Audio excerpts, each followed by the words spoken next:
Now, in a previous video, we talked about Hellraiser 1, Mm-hmm. not only the film debut of Clive Barker, but the beginning of a franchise that eventually went to shit. Yep. And we're going to talk about the entire franchise. Today we're talking about Part 2, Hellbound, Hellraiser 2, that is. Originally, Clive Barker wanted to call the first one Hellbound. Which makes sense. Studio said, no, let's call it Sadomasochist from Beyond the Grave. Then he left. Then he died a little inside, and eventually they called it Hellraiser, which is good. Yep. But then they decided, hey, since you're not going to be involved in the directing of the second one, let's call the second one Hellbound. And he's like, oh yeah, bad egg. So that's interesting. Mm-hmm. But Hellbound is an original story, basically. You know, there is no precedent to it. Yeah. There is no book. Literally, for the longest of time, the only Clive Barker Hellraiser material was the Hellbound Heart. So I say that because this is a series and these are characters which have spurred a intricate mythology. Mm-hmm. And it's so interesting to think about that because the mythology follows so many forks in the road. You know, there's the movie mythos that you could construct almost in a variety of ways. Yeah. There's the contributions from the comic books that shine light to the material in a different light. Which ends up being really important, it seems. Yeah, and there's short fiction that was, you know, the universe was expanded by other authors. It seems everybody by Clive Barker was adding to the mythology of Hellraiser, is what I'm saying here. And it continues to this day. You know, IDW Entertainment has a Hellraiser series going on. Nope, they have 4 Hellraiser series going on. Some of them with deviant mythologies. You know, they deviate from the original mythology that they themselves established. So that's interesting. The point is, you could read this thing back and forth. And but when the upcoming movie is going to also be a new addition to the mythology for like the first time, because the other ones don't really count. Yeah. So yeah, they're still making this baby as it goes. Mm-hmm. The point is, when this came out, it was a year later, and there was really nothing else but this. Mm-hmm. That being said, this is probably the movie that spurred that entire movement. Yeah. The idea of this larger mythos, which eventually Clive Barker himself said, you know what? Everybody but me has been writing my fucking character. Let me write that. And he created his own, you know, line of history in this thing with the Scarlet Gospels. So that all started with Hellbound Hellraiser 2, where we actually see the universe, the ideas expounded upon to a point where you begin to see a even larger picture than the first one suggested. And the first one did very well at suggesting ideas of a history behind these characters. You know, this one just turned that up to 11. So we're going to talk about that because that's what this video is about. Yeah, I like that. Mm-hmm. That you filled that thought out for me. And not in the way I expected. But the point is, this is the first Hellraiser movie you saw? Yes. So, here's the thing. Unfortunately, you didn't set me up pretty well like we did in the last one. Mm-hmm. But, like you said, this one did kind of like spur people's imaginations. And, you know, entire mythos came out from it, right? Yeah. So this was the first one you showed me. Yeah. And I think it was good because it made me curious for the first one and for the universe as a whole. So this was a good starting point for me, and so I hold it in a kind of like a dear spot in my mind grapes, if that makes any sense, which it doesn't. So yeah, I like it. Yeah, man. I think if we take a series like Indiana Jones, which itself has gone to the crappers. Yeah. This would be like the Temple of Doom of the series, you know. Everybody regards Raiders of the Lost Ark as a fucking classic, but then they kind of look at Part 2 as this like very lesser entry into the movie, but it's so fun, it's so over the top that it just has this large following because of that alone. Yeah. You know, this is kind of like the Temple of Doom of this series in terms that it went so over the top. It went for the moon. It shot for the moon. And sometimes it got there, but sometimes, it just almost touched it. And sometimes it was still back on Earth. The point is, despite all that, All right. it's the one that, people have the most fun with, I think. Yeah. Because it does lay out so much on the table for you to nosh on, your mind just goes all over the place trying to fill in the history that is implied in a lot of the scenes and dialogue. It doesn't really tell you anything concretely. I mean, it does, but it's not like, hey, this is what happened. Yeah. You kind of have to piece shit together, which is cool. Which, I mean, nowadays it's a lot easier because of all the mythology that's come up, since then. But when you look at this movie the way it was originally released, in that you'd only had Hellraiser 1 and the book, it's kind of fascinating. Yeah. And you kind of get why all this came from it. Now, you're absolutely right about that.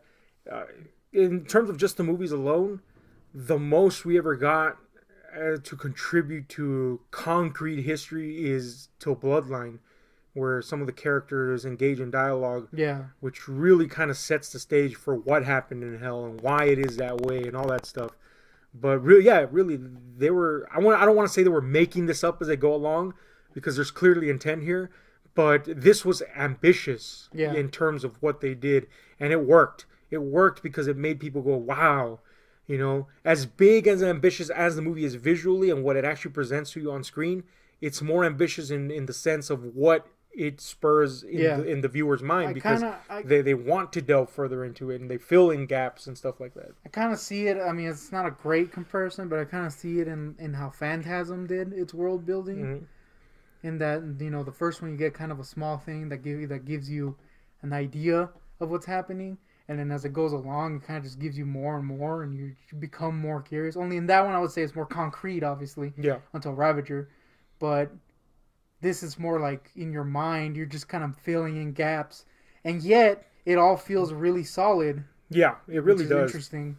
And it's interesting because, like I said before, this has led to so many paths in terms of description of what is exactly going on and elaboration upon that, by different people and creators. So it's like a palette that not necessarily empty, but has enough on there for other people to contribute to it. Yeah. And that's amazing, man. Like Lovecraft did that with his stories. They were like open source stories. This was kind of like the open source fucking movie sequel, Like, you can add anything to this. You can make up, fill in the blanks, by yourself. It's cool because as visual as it is, it doesn't hold your hand as much as you think it would, considering that. But anyway, let's talk about this fucking moves and what up with it. Let's start with the characters.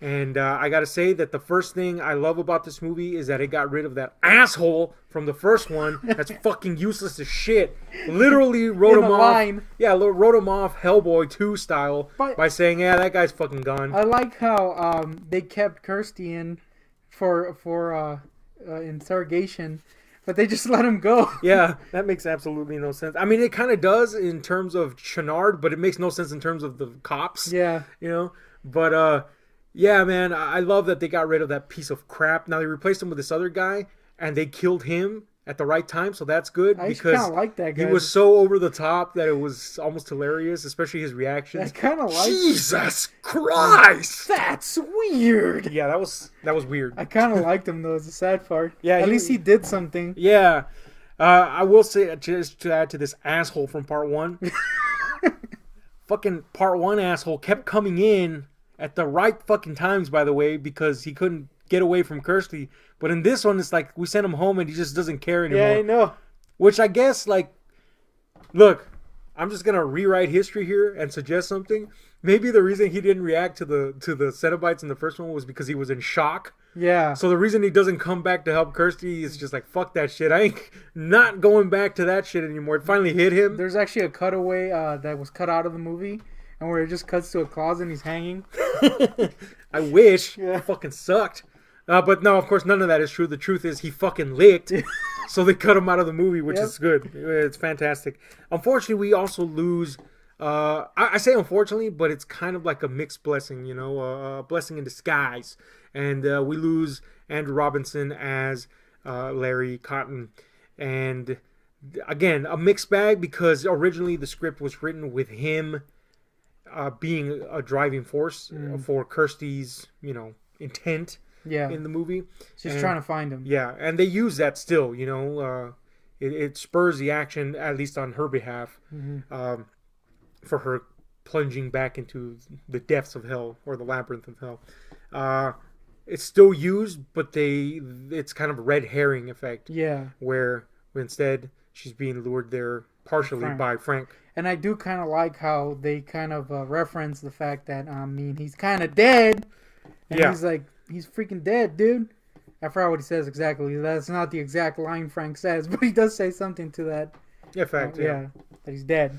Yeah, and ultimately this works best, I think. Yeah. Because even according to Peter Atkins, who wrote the script, focusing on Larry gave the story too much to chew on. Yeah. Versus what it really was about, which was Channard and his plan, or ultimately Leviathan's plan, So it took away from that and distracted you with this story. So now it feels a lot more streamlined, which I agree with. It would have been nice to see that, but the Frank replacement scene did a lot more, I think. One, it brought Frank back for a while and let us know where he left off, which was good to know. And it showed personal hell. Yeah, it showed that, it really gave meat to the idea of a personal hell. Although we had already seen it in the movie with the other people, this was somebody that was actually meant to be in hell. And, his personal hell was fully thought out. So that was pretty neat. And it gave him his comeuppance, in a manner of speaking, even though we know he just will perpetually be there. We got to actually see something, which is pretty neat. It's kind of like... It's interesting because it shows you how little he's changed. Yeah. And it makes him even more hateable. Yeah, absolutely. Man, he's still a piece of shit. Hate him. Yep. But in a good way. Speaking of hating people, you're meant to hate Julia, Claire Higgins, who was fantastic in the first one.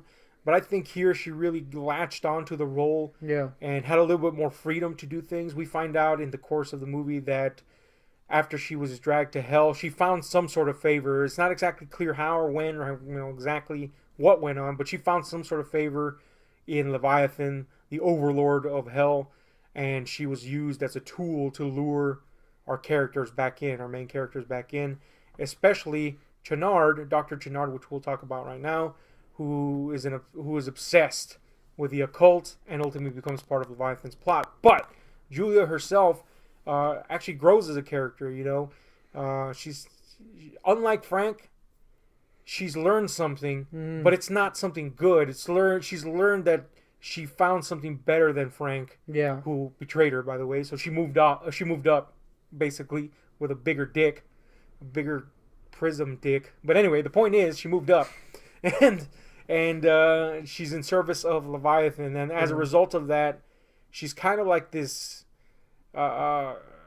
acolyte, I guess. Yeah. That is not exactly a Cenobite yet. Maybe she would have been eventually. The point is, she has a lot more to chew on in that respect, and she I don't want to say she camps it up, but she definitely looks like she's having a blast. Yep. Which apparently she wasn't. Which apparently she wasn't, because the whole point of part 3 was gonna center around her, and then she said, "I'm not coming back."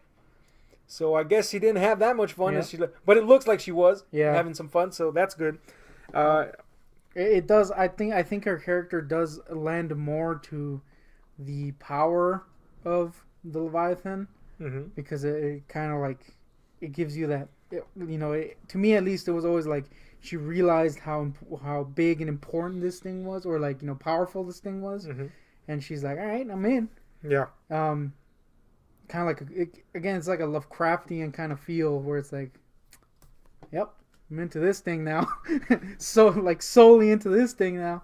And so I thought it kind of made the Leviathan seem more powerful. Yeah, it kind of did, and speaking of the power of Leviathan, Dr. Channard, our main villain really, he's whom Kirsty ends up in the care of, and it seems to be by some design, some ill design of his, because we learn that he is, in fact, obsessed with the supernatural, the metaphysical, and medicine, and how that all, comes together in terms of, the occult and what have you. So through him, we learn a lot more about Leviathan, a lot more about Julia, of course, and ultimately he becomes our core bad guy in a room full of bad guys. Even the bad guys turn against this bad guy type of scenario, What did you think of old Channy, as I like to call him? The Chancellor, because I'm an idiot. Chancellor's pretty good. It's interesting because he never well, he does eventually, but like in the early movie, he never acts like a bad guy really, but he's doing bad things, which is interesting. Like you never see him like cackle like I'm gonna do this. You kind of see his moves through that other guy. You know what I mean? Like he's calling in the mattress and he's doing all this, and you see his stuff through that guy. So you never really get what you do get what he's doing, but you know what I mean? Like you never get that villainous, like I'm doing this plot or whatever, which I thought was a cool way to do it. Until eventually you do get into that role when he's with Julia, and then you kind of start seeing what he's doing.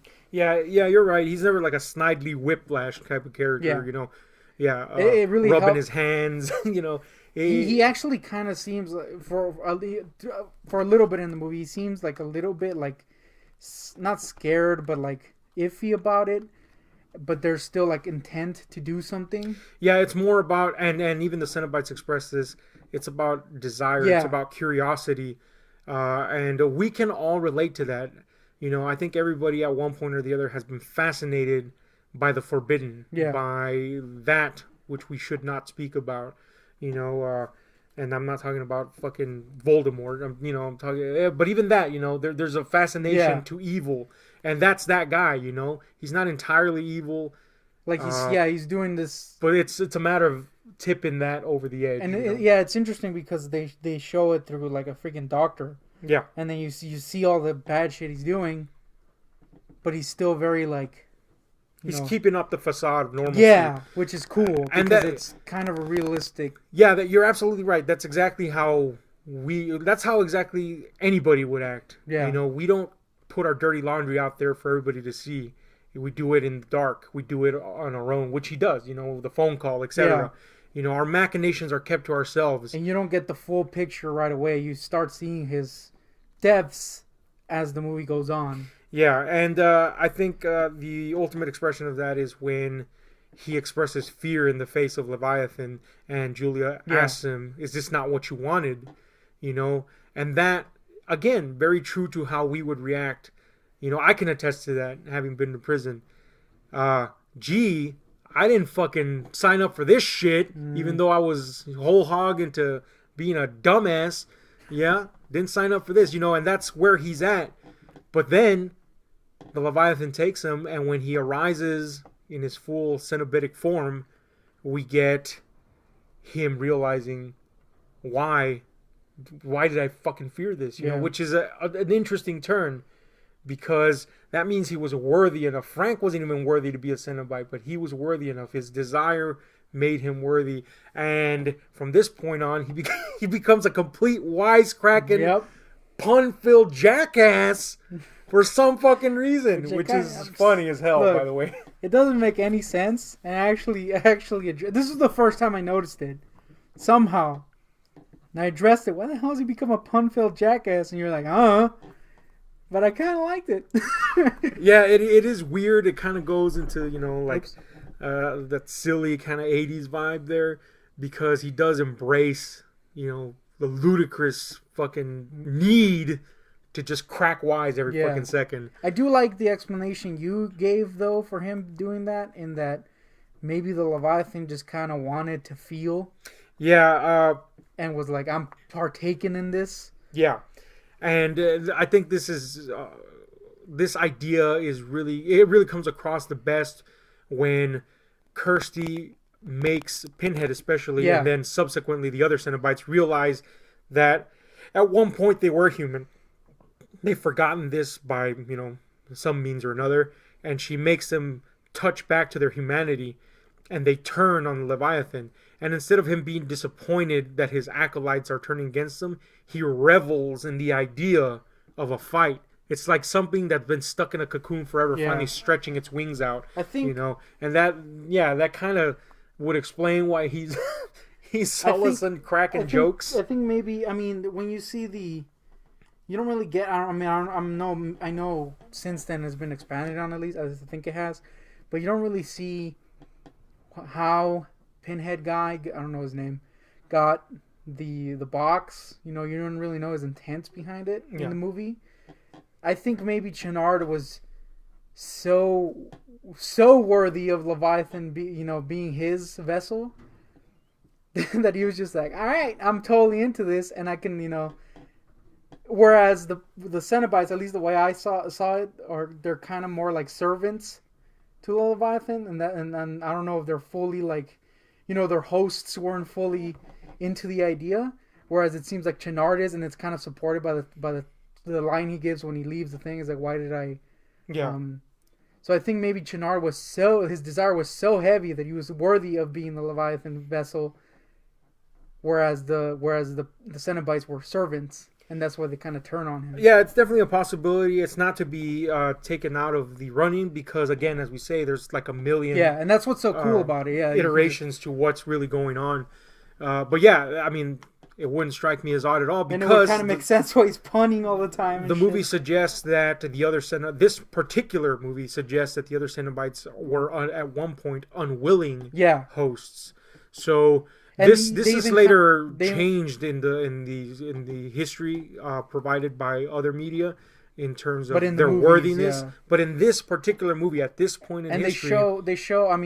From what you get from the first movie, they show that the lure of the puzzle box, Kirsty opens it despite the fact that she just went through this. Mm-hmm. So the lure of it is clearly heavy with anybody who comes in contact with it, at least in the movies.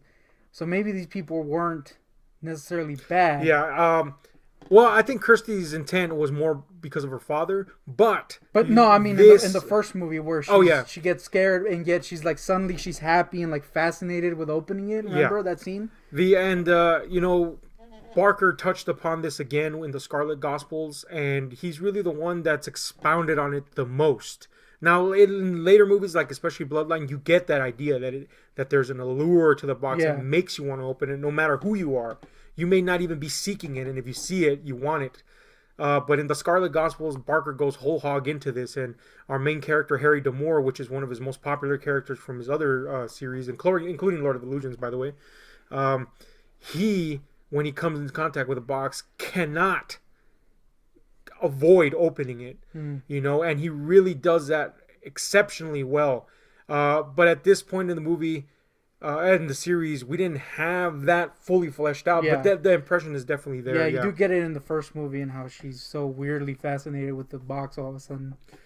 But you're absolutely right. It may be that Chenard is just that worthy a vessel. Now, to speak of the other Cenobites, when they revert to their human form, their previous human form, we do see that one of them was a child, that is Chatterer. Yeah. It's interesting to know that the guy that played Chatterer, Nicholas Vince, I believe his name is, he had written a story in the meantime called Look, See, which gave a completely different account of who Chatterer was before that. And so again, we go back to the idea of there's, like Lovecraft, there's been so many avenues open in terms of interpretation of who or what is going on. So nothing is concrete said as to what exactly is the history of hell, but there's a general outline that most people follow. That being said, speaking of Nicholas Vince, I know you noticed this, and that's the different makeup for the Chatterer. Mm-hmm. And a lot of people bemoan this makeup because they find it lacking. I like it. Coincidentally, this is the Chatterer 2 makeup, which you can't see from there. But anyway, it is very different to the first one, and the big reason for this was that the actor was like, hey, can't see shit. I can't fucking see anything when I'm in this fucking makeup. How about you give me some eyes? So they actually wrote in a scene and filmed it where he is given the gift of sight back through some means or another. It's unclear to me exactly what's in this scene, but there was a scene there, so Yeah. there is no. Which again, in a way, kind of supports the theory that their hosts are not willing participants. You know what I mean? If they're given things back. Yeah, even though later that is retconned. Yeah, of course. In terms of they actually enjoy, and even then it's suggested in the other ones they enjoy the torturing of the flesh, but that doesn't necessarily mean the host enjoys the torture. Yeah. But later that is put into added into the mythology that the hosts are willing and worthy, so they partake of the pleasure as well. So, but yeah, at this point we didn't know that, and it would have been a very neat scene to see, which is more than I can say for another scene that went into fucking legend, and that is the surgeon scene. The it was in the back of VHS boxes forever, and it showed Pinhead and the female Cenobite in the regalia of a surgery room, and people were like making up these fantastical fucking scenarios where they perform surgery on people and shit. Like, makes no sense, but no, it was just part of the getaway scene with Kirsty. Apparently, the scene has been found, and it was actually part of the extras in the Arrow Blu-ray DVD, which I have not seen. But apparently, it's totally not worth it. Which the production had been telling us forever, because they said it looked awful, the effects didn't work, and it was pointless to put in. So there you go. Explode that bubble. But going back to explode it, not pop it. Going back to chatter, Nicholas Vince suffered an injury on the set while filming a scene when he poked his newfound eyes out. Yeah. He when he's impaled on the pillars, apparently his jaw was actually impaled. Oh, great! And he almost fucking croaked. Oh. But according to legend, the filming stopped at that precise moment, and he was like, "Dudes, I'm fucking dying over here," and thankfully he didn't die. The point is, that's pretty interesting. But yeah, let's talk about. Anything else we want to cover in terms of the characters or the actors portraying them? No. Cool. Let's move on. Oh wait, I will say this before we move on. We have a new character in Tiffany, who is one of Chenard's tools to, one of his means to an end, if you will, among many others. She's fine. It's pretty cool. I actually really enjoyed Tiffany. She feels very much like an 80s creation. Oh, yeah, big time. Like you wouldn't see this type of character in the modern movies so much. She's definitely Deus Ex Machina, but she kind of works, and she gives Kirsty something more to do, than fight for her father, which is a fight that ends early in the movie, when she realizes that's it. That's a lost cause. She gives something for Kirsty to do, and vice versa. Tiffany is given more to do because of Kirsty, etc. So I actually really enjoyed that addition to the series, even though that's the last time we see and hear of her. Anyway, let's move on to the effects in this bad boy. There's a lot of stuff in this. Some that works better than other, but this only got a $12 million budget, was considerably more than $1 million from before. But even then, this is very ambitious in terms of what is on screen. We'll say this: if you don't have a good copy of this, some of these effects will not be sold entirely. Yeah. And your tones and your color settings have to be kind of spot on. Otherwise, a lot of the scenes will begin to show. But if you do have a good copy and everything's just right, a lot of these effects are still amazing, even when they're clearly just effects. Any effect you didn't particularly like, and I already know you don't. I don't remember. Okay, that sucked. No, I had one. The point is, I'll fill it in because I don't like it either. Okay. And that is when Julia is trying to keep herself from being sucked into. How did I forget this? Yeah, being sucked into the void of hell. Her skin comes off, and her body, is flailing as it's sucked in. It's not good. And it's just clearly this fucking puppet that sucks balls. And we don't see Julia until the end of the movie. And again, she was supposed to come back in part 3, but she decided, fuck this. That puppet looks horrible. I'm not coming back, I guess. But that was not a good effect. The Julia skin holding on to the puzzle. Bad. The puzzle. The rubber skin alone, it was pretty shit looking. Yeah, I actually kind of like that effect. It's pretty neat. But it holding on to it's not good. It's not good. But yeah, there's some pretty, again, ambition is the name of the game here, and and they charm you with how much they try to get stuff across. And I mean, most of the stuff ends up working, so you forgive some of the shittier looking stuff. And a lot of people laughed at like the matte sets, matte backdrops and stuff, especially with the Labyrinth of Hell. I think that's fucking cool as hell, man. Yeah, it gives it like a weirder feel. Yeah, it definitely has a old school feel, but this is definitely not old school. It makes you go, "That's weird." Jesus Christ! Man, that guy's reactions. I kind of loved him as a sad. I said throughout when we were watching, I want a whole commentary track with this guy. Where he's just reacting to things, yeah. Yeah, man, the fucking effects look pretty amazing across the board. Again, even when they're not amazing, they have that charm. The skin effects in particular looked really good in this one. Yeah, they especially with Julia. Yeah. She looks amazing in it. And the actor that played Frank, Skinless Frank, makes a return, of course. And not only that, he also plays the lunatic that's slicing himself. Yeah. Because Skinless Frank, of course, had to be a thin guy, obviously. But yeah, in particular, Julia in the skinless, I was going to say attire, but it's lack of attire, looks really amazing. They really got the striations of the muscle in there and all that stuff. It looks awesome. And she also provides, for me, still one of those scenes where it is like unsettling, the juxtaposition of like this Spartan clean environment and this creature that shouldn't be there. Yeah, that was very Barker. I would say. Yeah, it really was when she comes back. Despite him not being involved. No, well, that's another thing to mention. He was involved. He did come up with a story for this, and he was executive producer. So he plotted this thing out. Peter Atkins ultimately wrote it, and he has the most to do with what it is. But he's kept his distance in terms of, even as a producer, he wasn't heavily involved. But he was involved in this, and even to some degree he was involved in part 3, but at one point that fell by the wayside and he just was like, fuck this. But I will say this, he has mentioned a few times that he's not particularly fond of this movie and any of the others.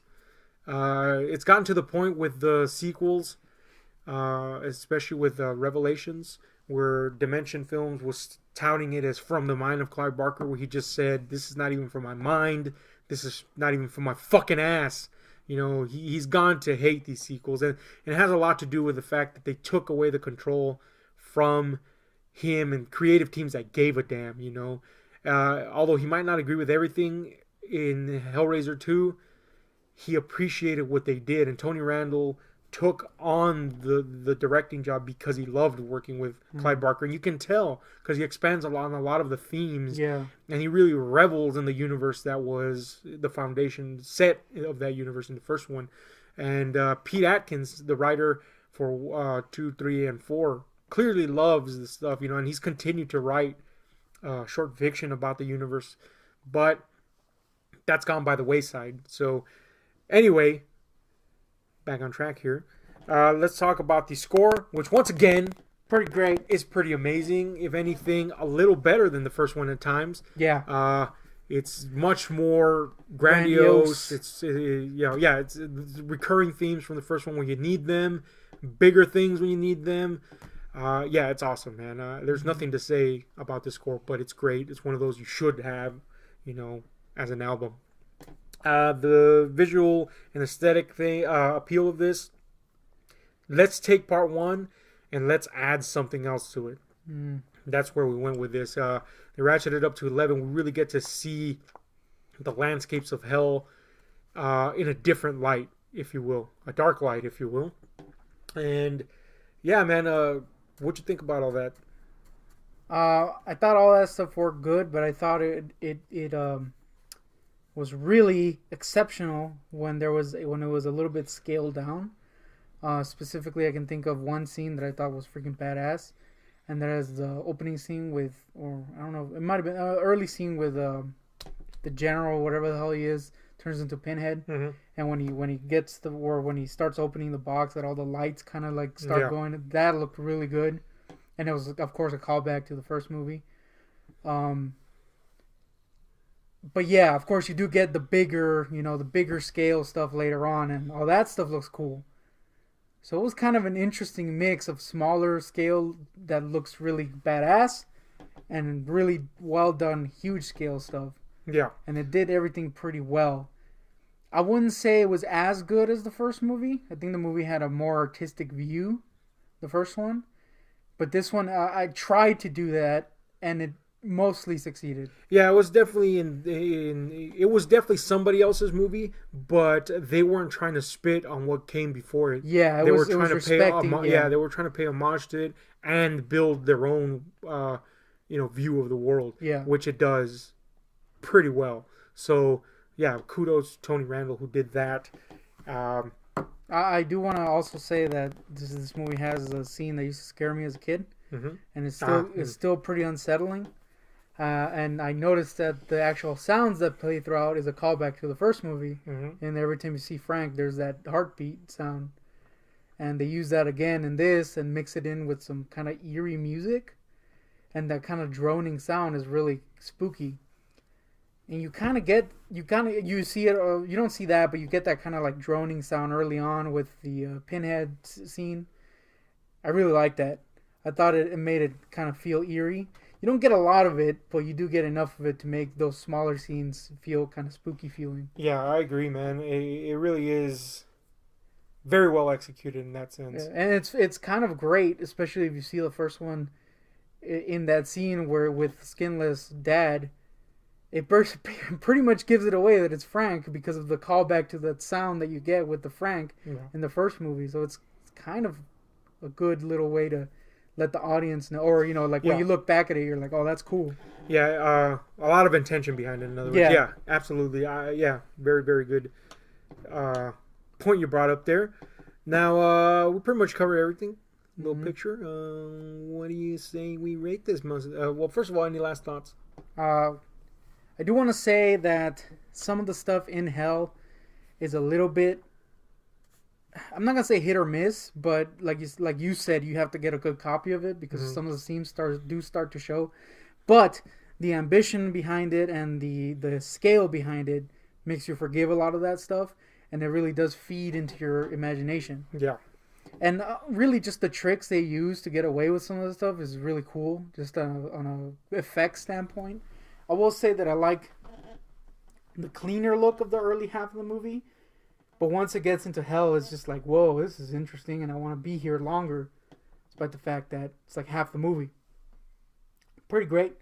I do like Stannard, which we did not mention. Oh, yeah. Well, that's worthy of the mention. The gentleman who played Dr. Chenard was a classical actor, Shakespearean actor, no less. And the only reason he took up the role was because, I don't remember if it was his son or his nephew. But the point is, somebody in his family was like, you gotta be in this, man. This is the shit. And he's like, oh, well, I'll do that. And it looked like he had fun. That's for damn sure. And upon seeing his interviews later, he seems fond of the role. He seems fond of the role. Thing is, he apparently forgot the name of his character because he keeps referring to him as Stannard. Yeah. Which is unfortunate. But the point is, that's the reason why. He's probably like, fuck this. I got Hamlet to do. Yeah. Stannard is just a memory. But I do want to say that this movie has scenes that do still kind of get to me. I maybe it's because of it being the first movie I saw, and I saw it very young, that I kind of grow attached to them, and they kind of spook me still. I won't say spook me, but kind of get to me. The Hell I Am in Hell Help Me is one of them. The mattress Julia thing with the guy is one of them. The worst explanation ever, but yes. Well, you know what I mean. Doesn't matter if they know because everybody's tuned out. the part in Hell with the Leviathan and the lights. Yeah. The idea of that is spooky to me, and of course the sound. I really like the sound design in Hell. Whenever it's in on screen is eerie. Just to see what the lights do is kind of spooky.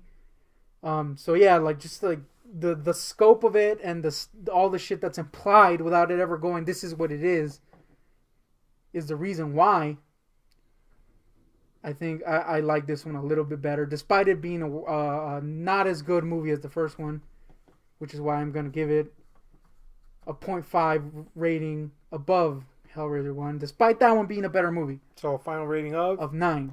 Okay. But that is only because of that, because of how ambitious it is and how you can feel people's love behind it. And it's just a blast, despite not being a better movie. I will give it a 0.55. Now I'm gonna knock that down on my account because I gave Hellraiser 1 a 9. Don't get me wrong, I absolutely love Hellraiser 2. And it's one of those that for the longest time, especially if you see these when you're a kid, it's your favorite. And then upon, growing, maturing, and then realizing certain things, you realize, oh, wait a minute, it's not even close to as good as the first one. So because of that, I want to give it a rating of 7.5. That is not to say that it's not as awesome or as enjoyable, but it's just not as good as part one. But I absolutely love this movie. And the only reason I'm going to give it a 7.5 is because the seams do show a lot. But again, that could easily go up to an 8.5 because of, like you said, the sheer ambition and the spectacle of it. And yes, it is very evident that Tony Randall and Peter Atkins and company really wanted to do something that expanded upon what was said. There was respect there. There was a love for it. And it shows in every frame. And you can't say that about a lot of movies that continue without their original creator at the helm. You just can't say that about a lot of them. They usually devolve, a case in point, the rest of the series, or I shouldn't say the rest of it, but a lot of the installments in this series just went haywire because there wasn't the appropriate, not only budget, but the right people behind it. This was a case of the right people behind it, wanting to do the right thing, and not only that, achieving a new mark in the series, in which it made itself a springboard for so much. So that in itself is an achievement. But just the technical problems with it is what makes me kind of bring it down to a 7.5. But if I were just being a geek, a fanboy, yeah, of course I'd give it like a 9 or an 8.5 as well. Yeah, we do have to say that with these ones we try to be a little more critical. At least I was trying to be more critical. Which is why we bring up some kind of nitpicky stuff when really we do really like these movies. Yeah, I mean, as much as we hated that idiot from part one, he did nothing to hurt the experience other than he fucking sucked and should die. Yeah. But, and as stupid as Chenard, punning, riffing 24/7 was, we like it, Yeah. But, yeah. So anyway, this is a great movie. If you haven't seen it somehow, fucking see it. It's pretty awesome. See its predecessor. Enjoy the book and enjoy the new installment from Clive Barker called Scarlet Gospels, which again takes you in a completely different road into the history of Hellraiser. This has been Ahab and the Goontick talking Razor. That's right. That's what I'm calling it now. Right? Hit like, share, subscribe, hit the notifications, because we're out of here.